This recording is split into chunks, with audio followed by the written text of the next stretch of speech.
everybody. Haha. All day, every day. That's me. I'm back with you again, Deb Chanel 48's World. And let's jump right on into this review. We're doing K Michelle My Life, Season 2, Episode 5. And it is titled The German Prince and the Puerto Rican Princess. Okay? Alrighty. So basically, we are going in, and K Michelle and her favorite sidekick and friend, stylist as well as hairdresser, Jonathan, they're in a little rowboat um, in the ocean. I don't think it's a lake. I think it's the ocean that they're had rented this little. I call it like a little tugboat with wheels. Or you remember when we used to have those big wheels back in the day?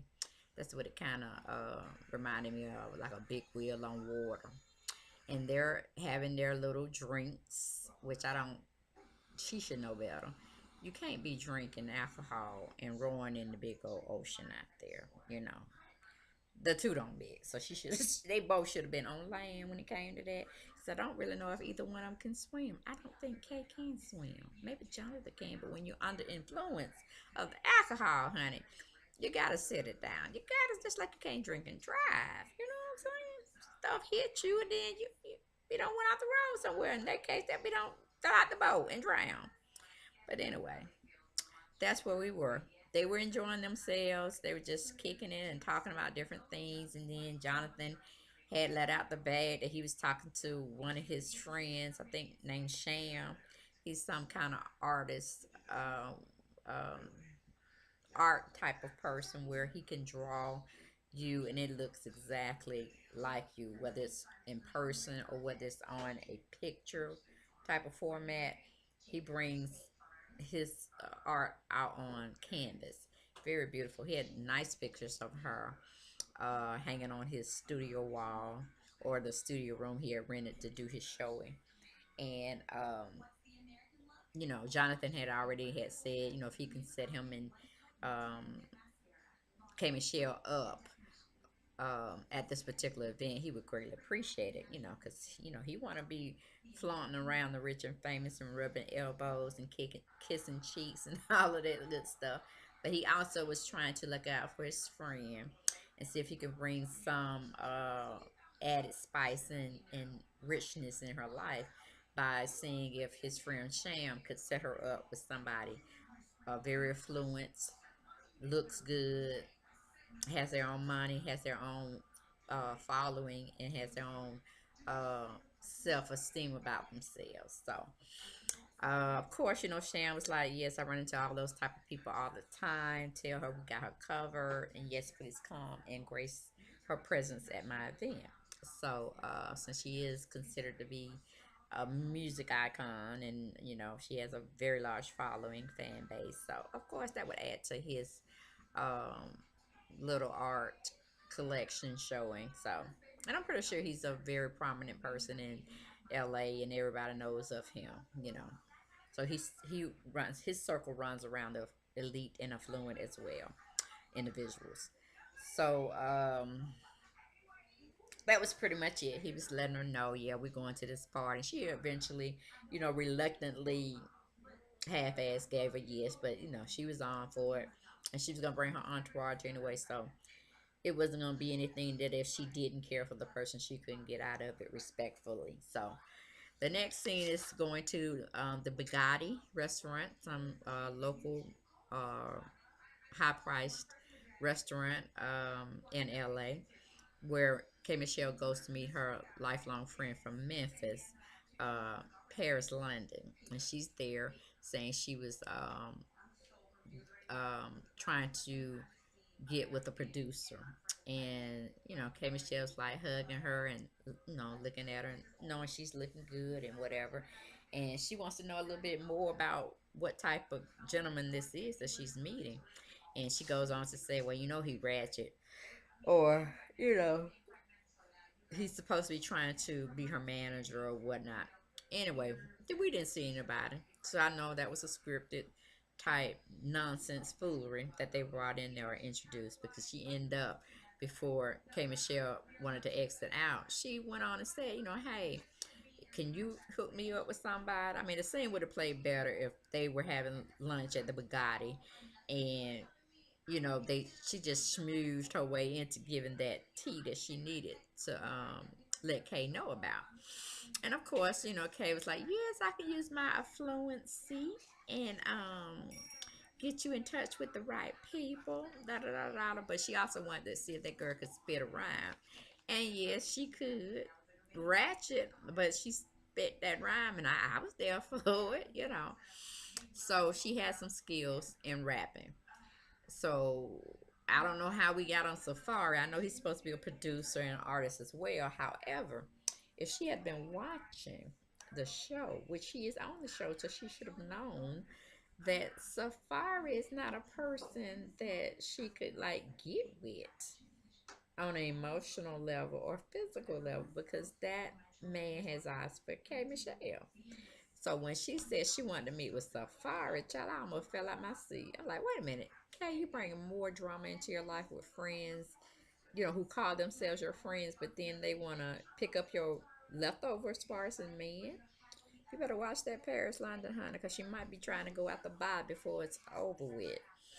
But anyway, she has heartedly says she's gonna try to hook them up. Gonna try to make something work out where she can have a meeting with Safaree, and then she can ask Safaree all the personal questions she would like about the business world, and would he be able to support her as far as building her brand, and her brand of music or rap music she's trying to put herself into. And it's just crazy, that she would pick somebody else that Kay, and like I said, she watched the show, she would have known that he was already off a rebound with Nicki Minaj. And Kay actually had a meeting with Safaree at a restaurant because he just wanted to meet her. It wasn't really anything about any business deal, but he had expressed to her that he would like to see them, start something. Whether it's a friendship building into a romance, building into a relationship, building into marriage. Then he wanted to try that out because he was really interested in her. And so I found that, very crazy that she would tell Paris London that she's going to set them up for a meeting when she know how this guy feel about her. Was she going to be forthcoming and express to him that, yeah, she looking at him side eye too, like he might be, a piece I can hold on to in case I need it or whatnot. But it just seemed like she's just trying to play both roles instead of saying, being kind to Safaree and say, look, fella, it's never gonna be anything between us because I don't see you that way, and it just is. But it is. But I would definitely come out and see you. If I'm in town, I'm not doing anything. We can have lunch. We can have dinner, breakfast, even so. But it's gonna be a platonic type relationship, or it might be one of those hit smash things, and then that's it. You know. But Safari just don't seem to be her type anyway. He's not like a roughneck. He's not built for per se that life that Kay likes. Kay like, something a little bit more weird and provocative, and Safari is just not really giving her that type of tease. So again, enough of that. Because I'm pretty sure P. London, pretty she don't get it, but she will be in the next couple of scenes that Safari is not somebody she really want to take her time and tie her time but with, because he's not gonna do right by her, not at all. But then we go to the next scene where I think I kind of forgot that they ended up going to Sham's viewing artistry painting type works, gallery showing, um, and he ended up introducing K Michelle to the um, prince, the German prince, Marco Max. And, like I said, he kind of looked gay to me. But I don't know. Maybe it was just me. But I felt like he was gay. And the setting and the people that he was around could be bisexual, if not gay as well. But he seemed to be a pretty upstanding type guy. Uh, at least in that scene, he was. And, K Michelle was taken aback with his actions and his demeanor, and she wasn't used to being around somebody of Caucasian descent that she wanted to be dating. So that was a new thing for her, even though he's German. Um, and he's come from royalty, so of course all of that's going to intrigue her. But anyway, it was just from what I gathered, maybe a 15-20 minute meeting at the party that Shan was giving, and then they pretty much probably left. And but they exchanged numbers and whatnot, and they were supposed to have a date coming up for them to get together. um, I thought it would have been at Kay's house, but she ended up going to his house and them having dinner. But I haven't gotten to the other pieces of the puzzle yet. I kind of jumped over that and went there. So please forgive me. But then we go, after that meeting that they had, after the gathering that they were both at that gallery showing that Shan was giving, they exchanged their numbers and everything, and made a play date that they would get with each other and, find a little bit more about each other and see how far, what they want to start with each other. But, he was telling her she had a nice, booty and this, that, and that. And I was like, I'm going to hold my thoughts, preserve my thoughts, until I can see a little bit further of where he's going with all of this. But somehow they didn't show us, but K Michelle was able to set up a date to introduce Paris London to Safaree on her behalf. Uh, I think Kay was being messy too because she knew she had some type of, if it was just a physical attraction to that boy, or she just wanted to play with his mind. But he showed up. Very glad to see K Michelle, honey. Like he could have locked her up with some syrup, put her on a plate, and locked her up with some biscuit and syrup, honey. He was giving that woman some face, and the emotions that he was spreading in his facial expressions was like, girl, you need to come home with me, or I need to go home with you. And it was kind of bad because P. London kind of peeked in and saw that this man really likes Kay. Kay just playing the game and whatnot because she don't want to be hurt no more. But Kay is like trying to keep him off the market, but she don't want to say it verbally because she don't know if she may like somebody better. So to me, Safaree, you need to go on about your business because Kim will always treat you like a second wheel to her, using you as a option instead of you being the primary person she wants to date. So no one deserves that type of treatment. Everybody should be first for somebody and not like an afterthought or a second choice. And that's just the tease that Michelle K Michelle was giving me. But it also made Paris pump them brakes because he really wasn't feeling like I said, Safaree really wasn't feeling Paris. And then when he brought K Michelle brought the real reason why, or the only reason why they called him out was to seek business, to see if he could fine tune her as an artist and then get her out there working and establishing herself in the Hollywood scene or in LA. Being a brand, a household brand among some, individuals, a lot of individuals in the music industry. And, she was just, pretty much telling him the ins and outs. And she was giving him that look. He was giving her that look. And yeah, it was just terrible. He blurted out, "Oh, that's why she here," or something to that fact. Cause he didn't really want to hear nothing about some other woman liking him, or K Michelle trying to hook them up.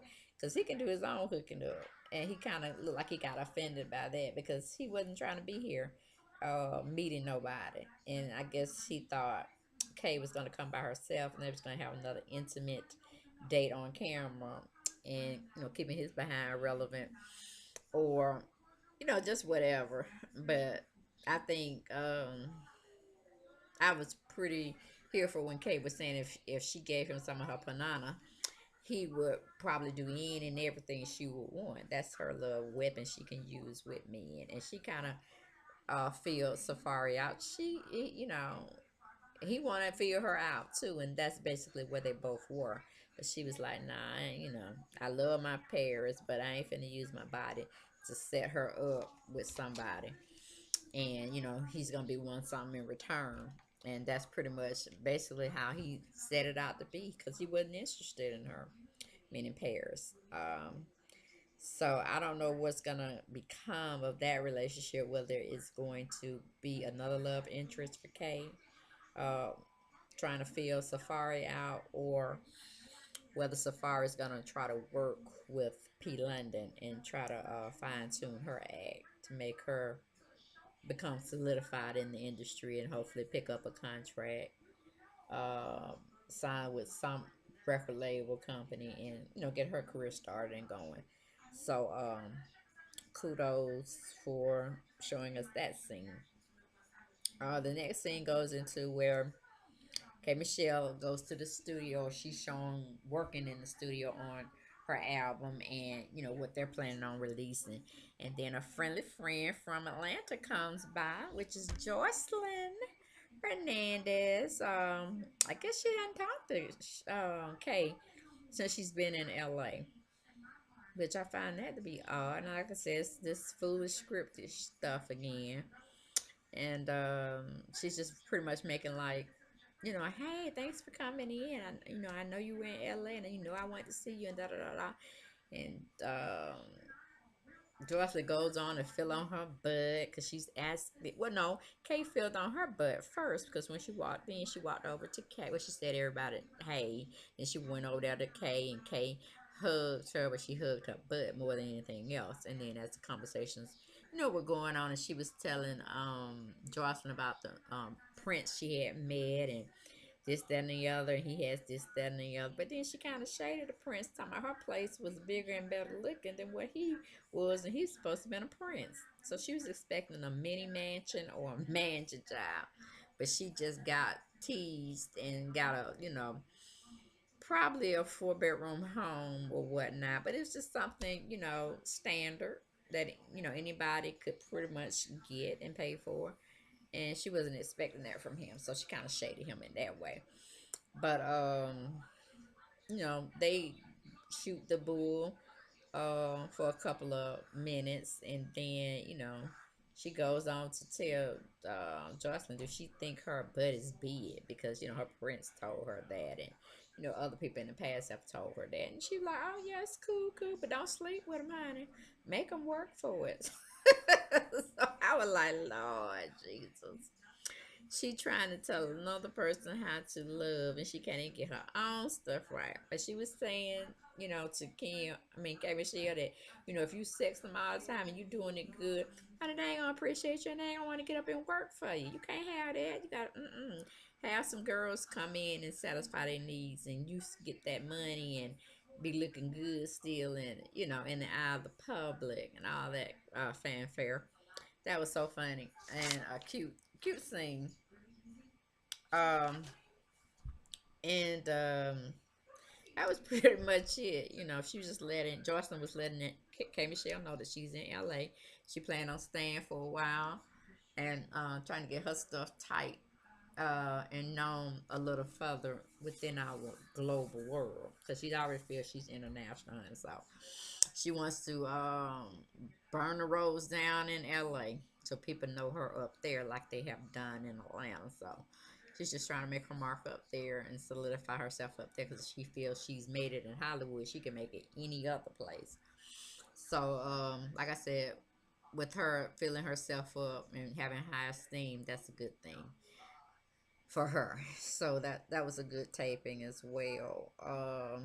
And then we go to K Michelle finally goes over to her prince's house, and like I said, she's shading them and stuff. About her house a little better than this, is bigger, and da da dee da da da.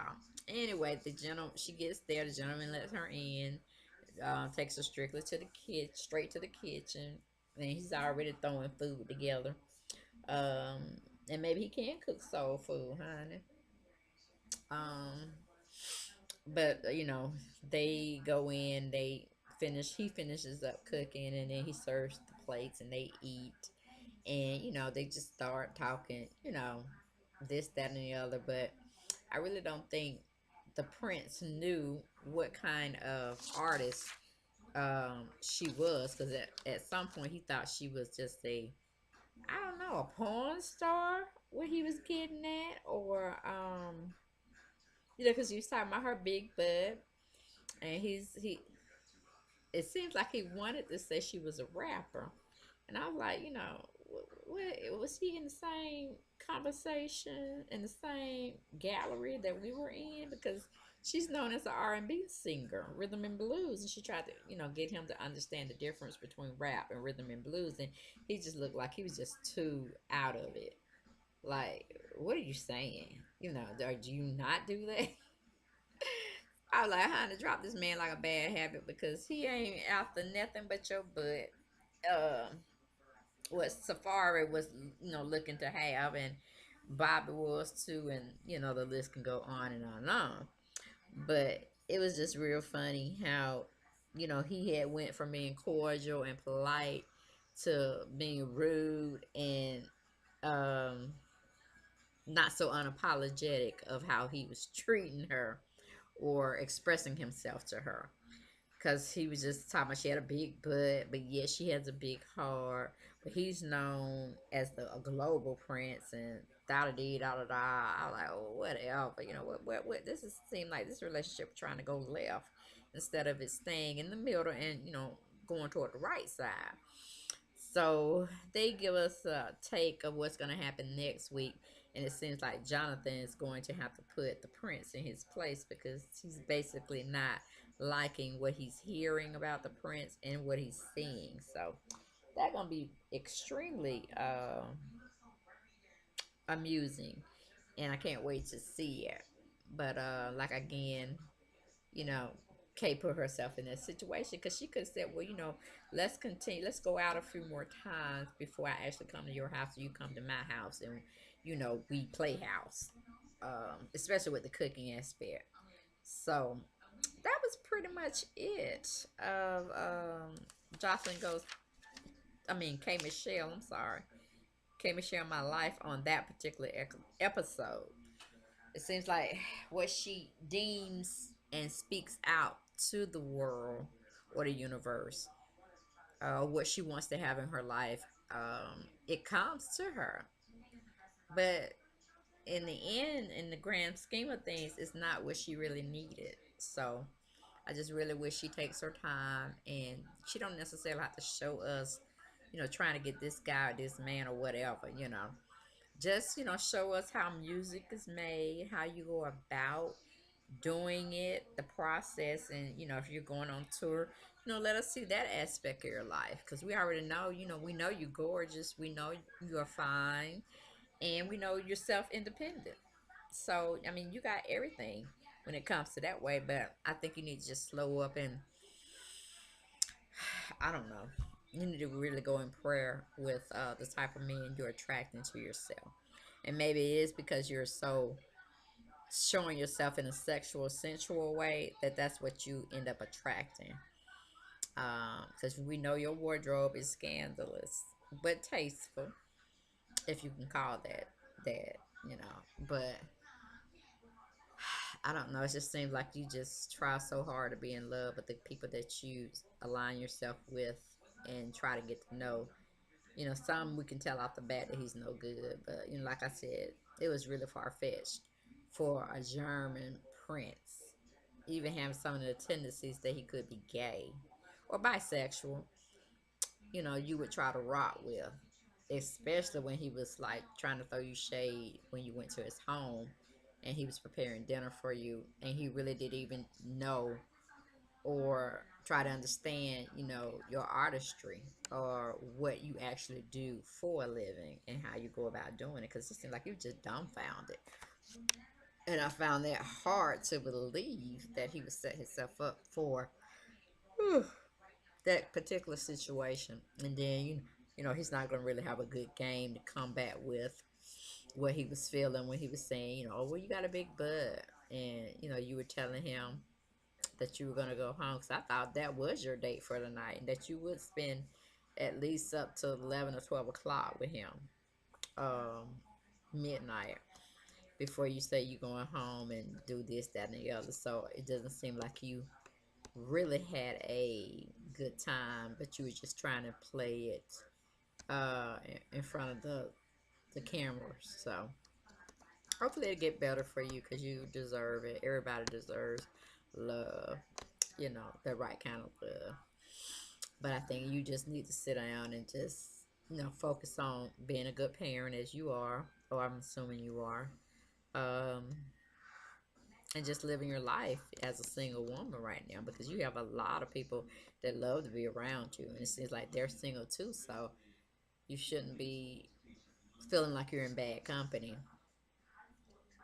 So that is all I have, you guys, because I am going to bed in about 20 more minutes and get me some rest because the exercise took a lot out of me. But thanks again for joining me for K Michelle My Life Season 2, Episode 5. Look forward to reviewing it next week. So I ask that you follow me back again on the same channel at the same time, or during that time frame, because I'll be reviewing, taking my notes and stuff, and then coming back giving it to you all on the same day. So be vigilant, be safe, stay blessed, and always be encouraged in your endeavors that you're experiencing on a daily basis. All right, love you lots. Good night.